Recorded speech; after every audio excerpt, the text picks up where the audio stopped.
His older brother was lying outside begging, being bullied by a gang of thugs from the capital without daring to resist. No one knew that he was actually the #1 assassin in the martial world. Naturally, no one had seen his true face because those who had seen him never lived to tell the tale. Tired of meaningless killing, he decided to quit and become a good man, living a peaceful life beside his new family. But peace didn't last long. Former comrades kept hunting him down, putting everyone around him in danger. Once again, he had to pick up the sword.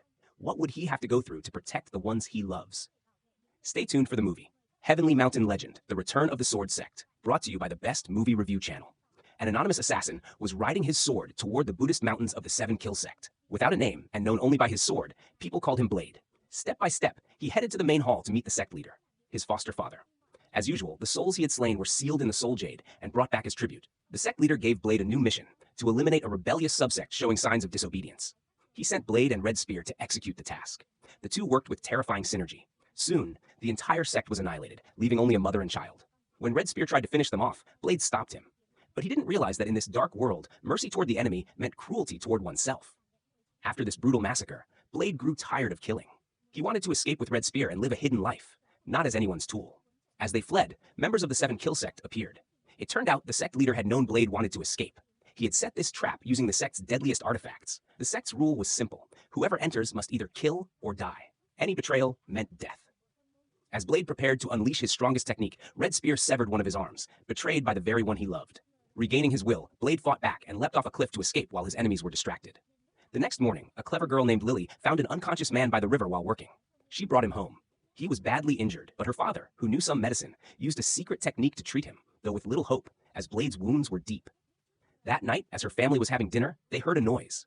Her younger brother rushed outside and saw a fat crane stepping on the injured man. Blade had tried to flee through the window, but was mistaken for a thief by the bird. Having lived long in the dark world and betrayed by comrades, Blade was very cautious. Lily led him to her room to rest. While her family was warm and kind, Blade just wanted to know why they saved him, without even thanking them. Meanwhile, the sect leader was furious at the failed mission. Red Spear had the chance to kill Blade, but only cut off his arm. The sect leader accused him of betrayal. This time, he demanded Blade's body, dead or alive. The next morning, Lily and her father went out to work. She brought Blade to the market to help him earn a living. Her father handed him a plastic magnifying glass and had him pose as a fortune teller. Lily, meanwhile, was scamming rich playboys using her street skills. Their work was going well until a group of thugs appeared. The leader recognized Blade's legendary sword. They came to extort protection money from Lily's father's stall. The sword sensed its master and flew back to Blade. Though Blade still had inner power, his weak body made it hard to resist the gang. Lily rushed to protect him. "That beggar belongs to me," she said. The thugs, seeing a beauty, tried to flirt with her, but Lily wasn't easy. She nimbly dodged their grabs and with lightning speed pulled down their pants, though the underwear stayed on. Afterward, she grabbed Blade and ran. They found shelter in a tent to escape the rain. Lily had started developing feelings for this mysterious man, but he remained distant and wary. He believed no one treated a stranger kindly without an ulterior motive. Blade suspected Lily and her family of having a secret plan, just like what had happened before, where someone raised him for 20 years just to use him as a tool. But Lily stepped out into the rain and said, "I don't know what you've been through, but I won't hurt you." That night, Lily was teaching her younger siblings to read. Her third brother, Tiger, was frustrated about his long name and didn't want to learn from books. He dreamed of becoming a hero who fought injustice like their sister. But Lily didn't want him to turn out like her. As Lily sat quietly, Blade entered with a paper umbrella. It was the first time she confided in someone. She felt ashamed of her work and wanted her siblings to pursue education for a better future. After sharing their stories, both of them began to open up. Blade felt more comfortable speaking and promised to tell her about his past when the time was right. The next morning, Tuatong was captured by the thugs from the previous day. Their true goal was to lure Lily into their ambush and take revenge. That day, they had everything prepared in advance. Lily didn't notice and fell into their trap. Just as the leader was laughing in triumph, a durian flew into the stall and hit him square in the face, leaving him stunned. Even though he had lost an arm, the #1 assassin was still unstoppable. These thugs were mere small fry. He quickly defeated them all. Just as he rescued Lily, more lackeys arrived. Blade lightly used his flying sword art to slash off the gang leader's clothes, causing the rest to flee in panic. However, Blade didn't want anything to do with his past anymore. He tossed his sword to the leader and told him to scram. When he returned home, Lily's father was waiting at the door. He told him to go inside and see his wife. She offered him a bowl of soup and asked about his origins. She had already suspected that he was connected to the Seven Kill Sect and didn't want her family involved. She was likely once part of the martial world too, and hoped her family wouldn't suffer because of a good deed. After hearing her words, Blade decided to leave. But Lily didn't want him to go. She had feelings for the cold but warm-hearted man. Before he left, she gave him a calligraphy brush and wrote down a name, Sheer, his new name, given by Lily. She hoped it would change his life. Back to the thugs. They were unlucky to have provoked the wrong person. Shear's old comrades tracked the sword's aura and attacked the thugs, leaving them seriously injured. Meanwhile, Shear changed into a pristine white outfit that made him shine like freshly washed laundry. Lily's mother was stunned when she saw him. It reminded her of someone she had met decades ago, and she fainted. Her husband carried her inside. When she woke up, it was already dinner time. Before leaving, Shear cooked a meal to thank the family for caring for him. Suddenly, the mother said, "From now on, let her cook for you." That night, the whole family gathered joyfully for dinner. Lily was the happiest of all. That evening, Lily's mother carved a Buddha statue while her husband sat beside her in silence. Lily ran to her father to talk. She felt her parents had grown old, but their love remained the same. Her father, while feeding the fire, taught her how to win a man's heart. In love, one person always has to be more proactive. Above them, sky lanterns floated. Everything felt peaceful. This simple life was something many people dreamed of. The next day, the whole Two family took the children to the beach to relax. The couple sat on the shore watching the waves. Lily's mother asked why she let Shear stay, even though she had insisted on sending him away. Turns out, seeing Shear in her husband's old outfit brought back memories of their own love, how they had struggled through so much to be together. She didn't want her daughter to hate her for standing in the way of love. That night, the city held a lantern festival. Shear and Lily strolled through the streets. She entered a candy shop to buy them some sweets. But when she turned around, he was gone. Shear panicked and searched everywhere. Suddenly, a red mist enveloped the area, causing chaos. It was the return of his old lover. She held Lily's bracelet. Realizing they were poisoned, Shear quickly used inner power to dispel the mist. Then, the old poison master dropped from above. Shear summoned his flying sword and asked where Lily was. "Orders are clear," the poison master said. "Anyone connected to you must die." The two immediately exchanged blows, clashing through 30 rounds. Despite losing one arm, the #1 assassin proved his title. The enemy used a soul-summoning move, calling forth ghostly apparitions. "You think cheap tricks can hurt me?" Shear combined his flying swords and slashed, about to carve the poison master apart. But suddenly, Monk Ironstaff descended, blocking the attack with his heavy sword and saving him. A spirit assassin tried to sneak in, but failed. "You'll regret angering me," Shear roared, summoning hundreds of swords that rained down on his enemies. Monk Ironstaff blocked again, but couldn't hold on. "Let's see how tough you really are." Shear unleashed a palm strike, shattering the giant bell and sending Monk Ironstaff flying. The poison master wasn't spared either. Hundreds of swords pierced him like a beehive. His spirit tried to escape into the void, forming hand seals and freezing his own body to heal. But the title of #1 assassin wasn't just for show. Shear chased him into the void and turned him into a blood mist. He then leapt onto his flying sword and swiftly chased after Red Spear. They hadn't gotten far before Shear caught up. Red Spear pulled a sword to Lily's throat to threaten him, but he gave her no time. In a flash, he appeared behind and rescued Lily. Red Spear and Snakefang attacked, but Shear bounced his sword and knocked them both flying. Furious, Snakefang summoned a giant python with one head that split into 2, then 4, and finally 9. Suddenly, a celestial crane flew in. It was Lily's pet fat bird. It looked excited, as if it had found a tasty snack. Thanks to the distraction, Shear and Lily escaped easily. Upon returning home, the 7-kill Sect's leader, Silverblade Kim, had been waiting. He spoke to the children, revealing himself as Shear's godfather. Shear immediately drew his sword to protect the family. He declared he was willing to trade his life for their safety. "I am cultivating the 7-kill demon technique. To master it, I must sever all emotions. Even the slightest feeling will ruin everything."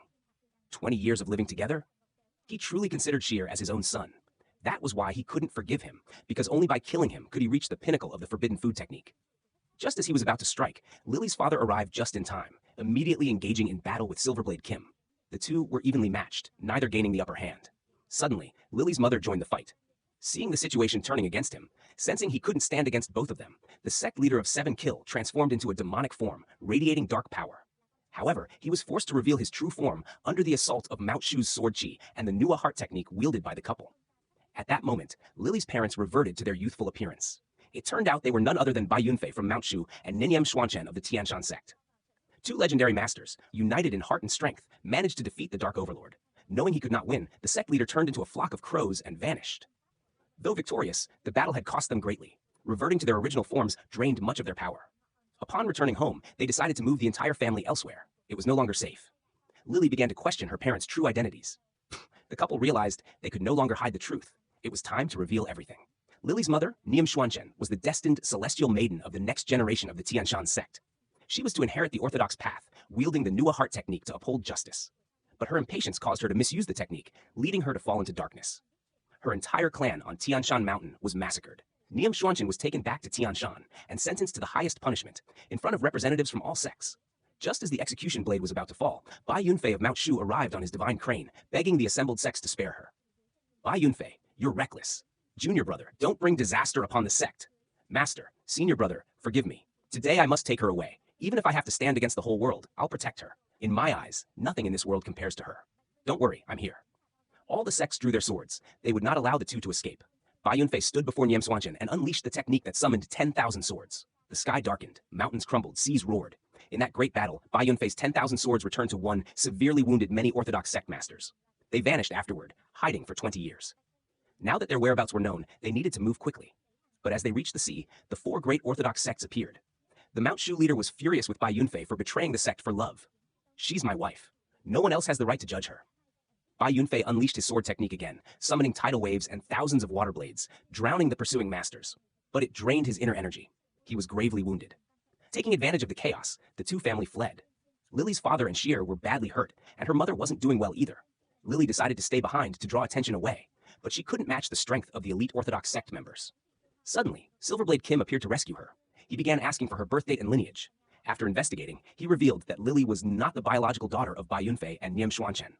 During the massacre years ago, a baby girl, just her age, had survived. While the family rested, Lily returned and confronted her mother.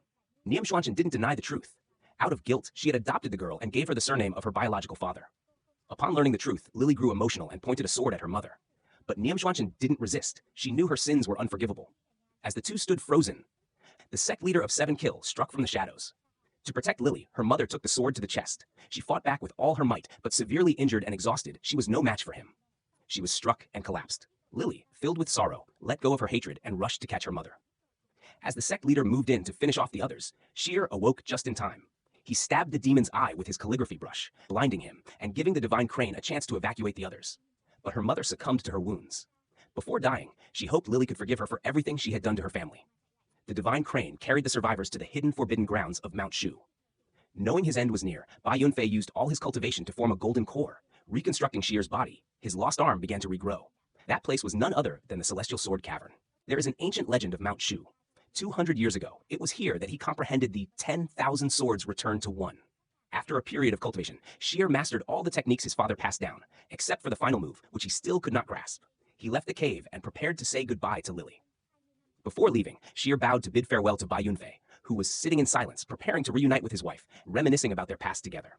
If there is a next life, he thought, I won't pursue the sword. I only want to hold my wife's hand, find a peaceful place, have a bunch of children, and live a quiet, happy life together. Meanwhile, dressed in white, Sheer rode the divine crane to the 7 Kill sect. All the elders were already in position.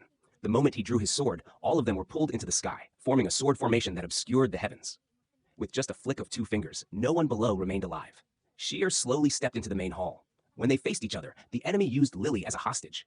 Sheer said nothing and summoned the divine armament. Flying swords launched directly into battle. Despite inheriting his father's cultivation, he couldn't gain the upper hand and was even overpowered. But seeing Lily slowly freezing into ice, Sheer reversed the tide, smashing his godfather to the ground. The Dark Lord was no easy opponent, dodging every strike and then summoning the Dark Hand to attack Sheer.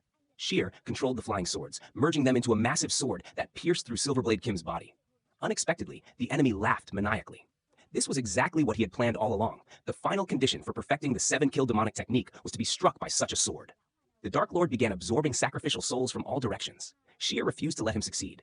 He activated 10,000 swords returned to one, summoning thousands of divine swords and using all his power to seal the demon. But by now, Lily's entire body was nearly frozen. Sheer stopped attacking to rescue her, allowing the demon to break free from the seal. The entire cave began to collapse. Riding the divine crane, Sheer and Lily escaped. The Dark Lord had successfully ascended, transforming into a demonic being with 2 black horns. The whole mountain crumbled, turning into a massive Buddha statue. Watch me raise the sky with one hand. Silverblade Kim stood atop the statue's head, controlling it to attack them. The divine crane skillfully dodged and flew higher. At that moment, Sheer comprehended the final move of 10,000 swords returned to one. The one thought, 10,000 tribulations, which could split the sky and crack the earth, flatten mountains, and overturn oceans. Today, Sheer inherited his father's will to slay demons and protect his loved ones. 10,000 swords returned to one. As he spoke, hundreds of thousands of swords from all directions flew in, gathering above Sheer. They tore through the heavens and merged into one massive sword, glowing with divine light. This was the heaven-splitting sword. A single slash could open the gate to ascension, but a human could only wield it once in a lifetime. With that strike, the entire 7 Kill sect was reduced to rubble. After the battle, Lily asked Sheer if he regretted giving up his chance to ascend to immortality. I only want to be Shire by your side, he said, so that we can travel the world together, living a quiet, simple life. Sometimes, a peaceful life is the greatest dream, especially for someone whose faith was betrayed and whose trust was shattered. Yet, from that pain, a beautiful love bloomed, healing a soul once scarred by cruelty and turning a heart of stone into one burning with passion. The story ends here. Thank you for watching. If you like this video, please click like and subscribe to support us. Don't forget to turn on notifications so you won't miss future videos. Goodbye, and see you next time.